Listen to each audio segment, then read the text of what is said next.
Welcome back to this series of videos on working memory, including top tips for learning support for students with working memory difficulties. If you followed along in the correct order, you'll remember that we have reached the third building block in our learning support pyramid, which is about useful memory aids that we can provide to students in the classroom.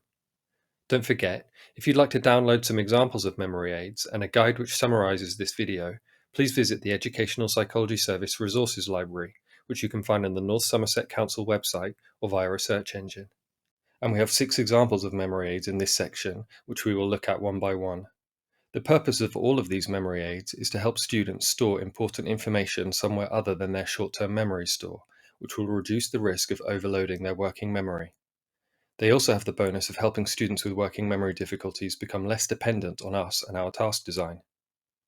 We'll start with desktop copies of instructions, which means handing out individual copies of the steps within an activity so that students do not have to rely on their memory of what they have heard us say or seen written on the whiteboard.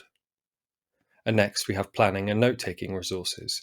For example, story planning frames which help students organize their ideas, or notepads or mini whiteboards which help students jot down key bits of information, whether that's their ideas or plans or key instructions or other reminders. Next we have desktop lists of important information, and this could apply to almost any subject. For example, desktop lists of tricky or irregular spellings in English, or the formulae used to calculate the area of different shapes in maths, or different verb endings in French. The next memory aid we could try giving students is a desktop support for calculations.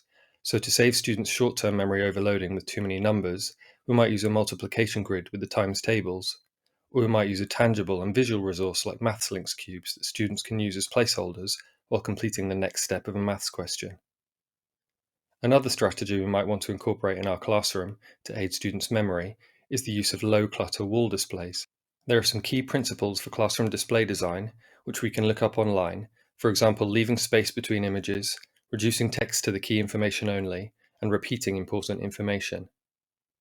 And finally, we might trial voice recording software as a memory aid in the classroom. And this can refer to both students recording their own voices with software that transcribes their speech into text, or recording notes that they have made about a subject, which is a proven method of helping revision.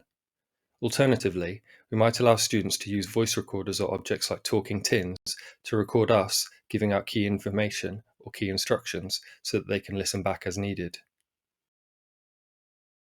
We can summarize this short video by saying that memory aids in the classroom reduce the risk of working memory overload and also gradually encourage students to be more independent in their learning. And we can help students remember important information and focus on the task at hand by providing them with desktop copies of instructions and other useful info, giving them resources to remember their ideas and plans, using low-clutter wall displays to reinforce important information, and allowing them to use voice recording software for their own notes or recording us giving out instructions. Thanks for listening. Please stick around for the next video in this series, which is about memory techniques that we can teach students to help them remember.